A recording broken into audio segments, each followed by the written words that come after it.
अंधेरे आकाश में जहां पृथ्वी की सीमाएं खो जाती हैं और सूरज की तेज किरणें किसी भी जीवित प्राणी के लिए दहक बन जाती हैं, वहां दो अजेय शक्ति के प्रतीक जटायु और सांपाती अपने पंख फैलाए हुए थे। यह कहानी है साहस और बलिदान की, उस साहस की जिसे हमने अक्सर देखा पर शायद समझा नहीं।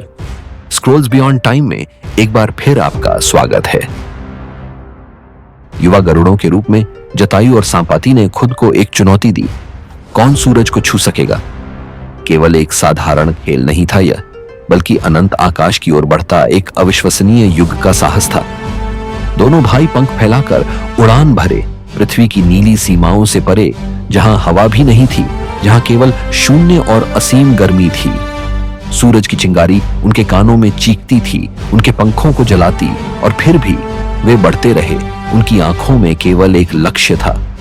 लेकिन यही वह क्षण था जब न केवल वीरता बल्कि प्रेम और त्याग का असली स्वरूप प्रकट हुआ। जटायु छोटा और अनभिज्ञ सूरज की अपार गर्मी में जलने लगा। सांपाती ने देखा अपने भाई की जिंदगी खतरे में थी, और तभी उसने अपना सबसे बड़ा बलिदान किया। अपनी विशाल पंखों को फैलाया, जटायु को ढक लिया सूरज की आग से बचाने के लिए। पंख जल गए, शरीर झुलस गया और वह पृथ्वी की ओर गिर पड़ा।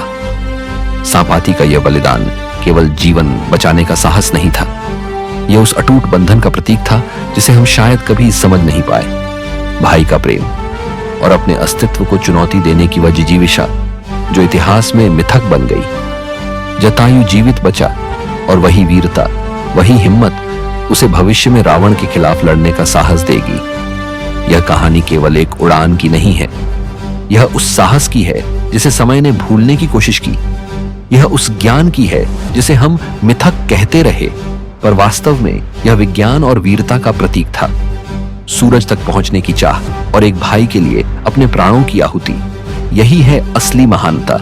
और आज भी जब हम आकाश की ओर देखते हैं, जब सूर्य की किरणें हमारी आंखों में झिलमिलाती हैं, तब हमें याद आता है जटायु और सांपाती। उनकी उड़ान, उनका बलिदान, उनकी वीरता, वो अब भी हमारे बीच है। बस हमने उसे देखना भूल लिया है, क्योंकि हर महान कहानी, हर मिथक और हर शौर्य का समय कभी समाप्त नहीं होता। वह आज भी जीवित है, सूरज की तरह अनंत, और हमारी यादों में हमेशा चमकता रहेगा।